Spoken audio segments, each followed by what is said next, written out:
രാവിലത്തെ ഭക്ഷണം, ബ്രേക്ക്ഫാസ്റ്റ്, നമുക്ക് ഏവരുടെയും ഇഷ്ടപ്പെട്ട ദോശയും ഇഡ്ഡലിയും സാമ്പാറും ചട്ടിനിയും ചമ്മന്തിയും പിന്നെ പൂരിയും ബാജിയും കടലക്കറിയും പുഴുങ്ങിയ മുട്ട എത്ര വേണമെങ്കിലും എടുക്കാമായിരുന്നു.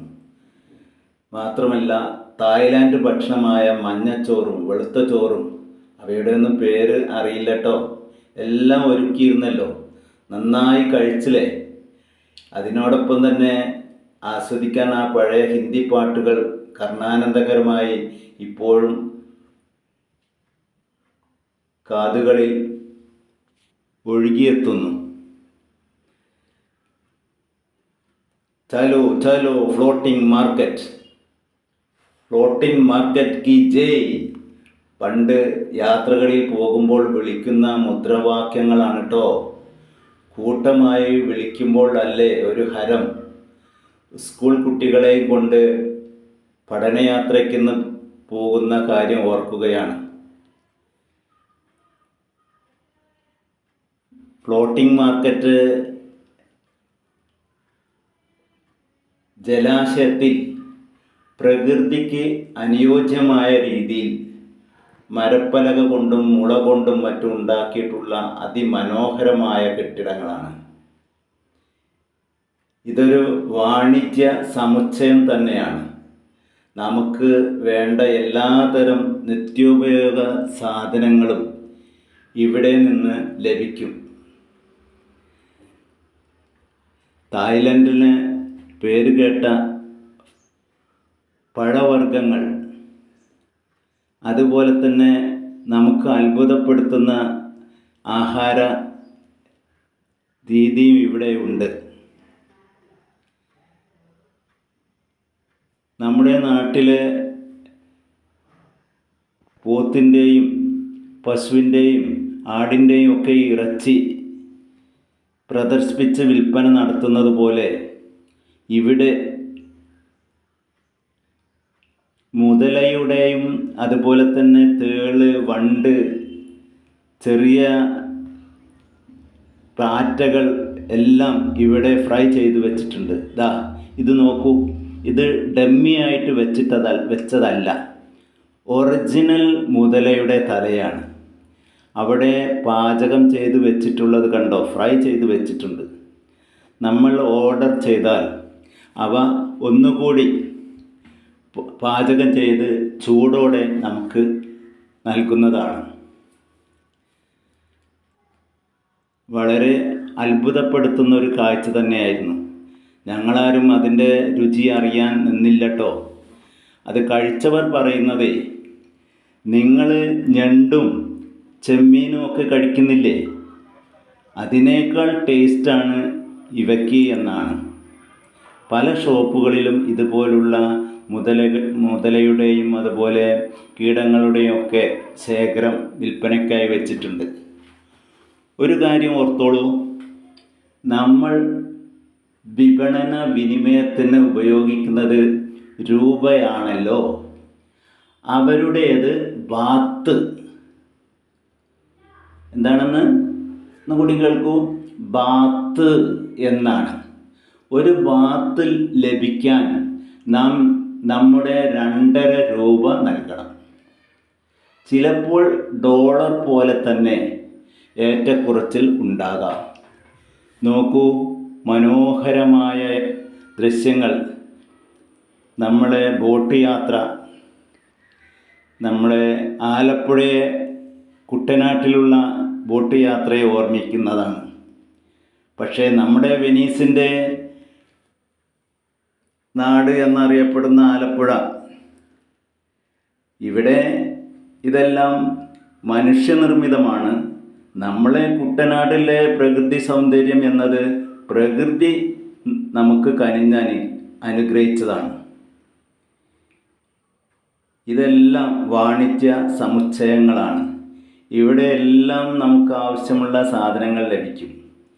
ഈ തട്ടുകടകൾ നമ്മുടെ കോഴിക്കോടിൻ്റെ ബീച്ചിലുള്ള തട്ടുകടകളെ പോലെ ഓരോ തട്ടുകടയിൽ നിന്നും നമുക്ക് ആവശ്യമായ സാധനങ്ങൾ ഓർഡർ ചെയ്താൽ അവ അപ്പോൾ തന്നെ പാചകം ചെയ്ത് ചുടു ഭക്ഷണമായി കഴിക്കാവുന്നതാണ്. ഈ ബോട്ട് യാത്ര വളരെ മനോഹരമായിരുന്നു കേട്ടോ. വ്യത്യസ്ത ഫ്രെയിമുകൾ ആയതുകൊണ്ടാണ് ഇത് വീഡിയോ ലൈവായിട്ട് തന്നെ ഇവിടെ പ്രദർശിപ്പിക്കുന്നത്. ഈ ബോട്ടിൽ സഞ്ചരിക്കുകയും ഇരുവശങ്ങളിലുള്ള കാഴ്ചകൾ കാണുകയും ചെയ്യാൻ വേണ്ടിയാണ് ഇത് എഡിറ്റ് ചെയ്യാതെ നിങ്ങളുടെ മുമ്പിൽ അവതരിപ്പിക്കുന്നത്.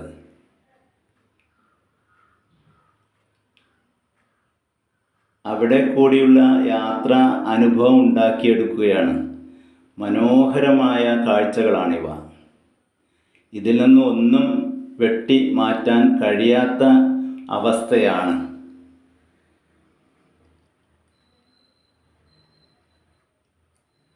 ലോകോത്തര വിനോദസഞ്ചാര കേന്ദ്രമാണ് തായ്ലൻഡിലെ പട്ടയായിലെ ഫ്ലോട്ടിംഗ് മാർക്കറ്റ്.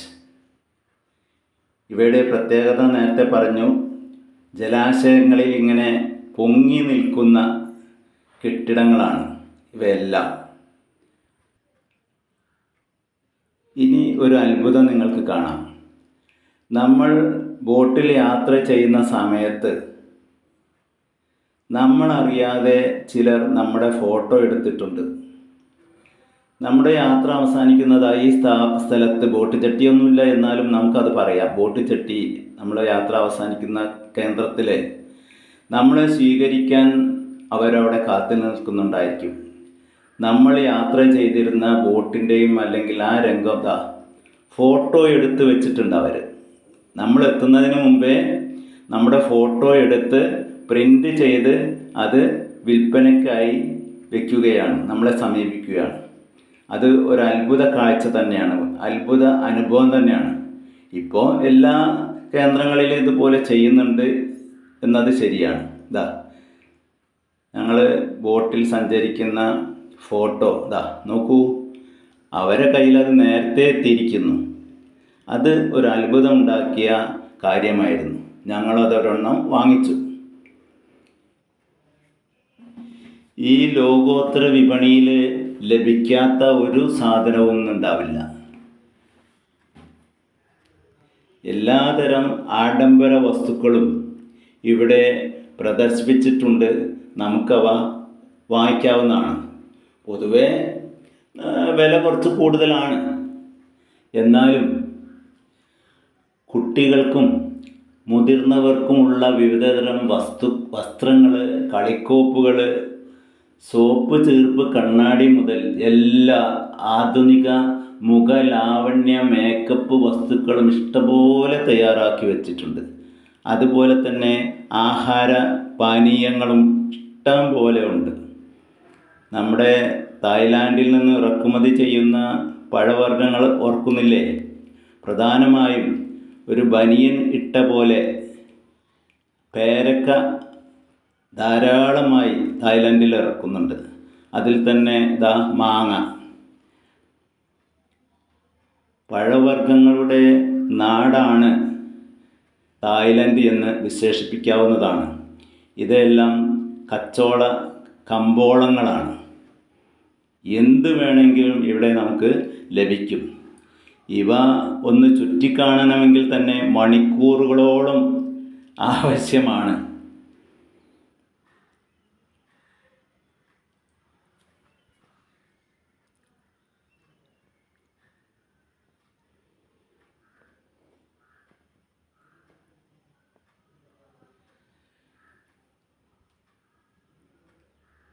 നടന്ന് ക്ഷീണിച്ചപ്പോൾ ഞങ്ങളൊരു ജ്യൂസ് കുടിച്ചു. ഇളനീർ സംസ്കരിച്ചത് ഒരെണ്ണത്തിന് 60 ബാത്ത്, അതായത് നമ്മുടെ 150 രൂപയാണ്. ചായക്ക് 40 ബാത്ത് 100 രൂപയാണ്. വാട്ടർമെലൺ ജ്യൂസ് 120 ബാത്താണ്, 300 രൂപ. പഴവർഗ്ഗങ്ങൾക്കെല്ലാം നല്ല വിലയാണ്.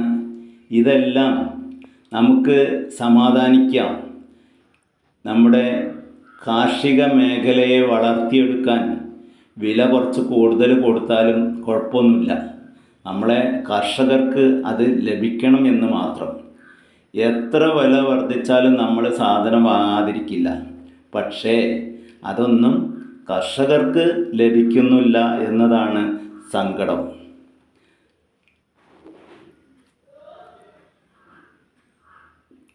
വളരെ മനോഹരമായ ദൃശ്യങ്ങൾ. ഇതെല്ലാം നമ്മുടെ നാട്ടിലും അനുകരിക്കേണ്ട കാര്യങ്ങളാണ്. മനസ്സ് കുളിരുന്ന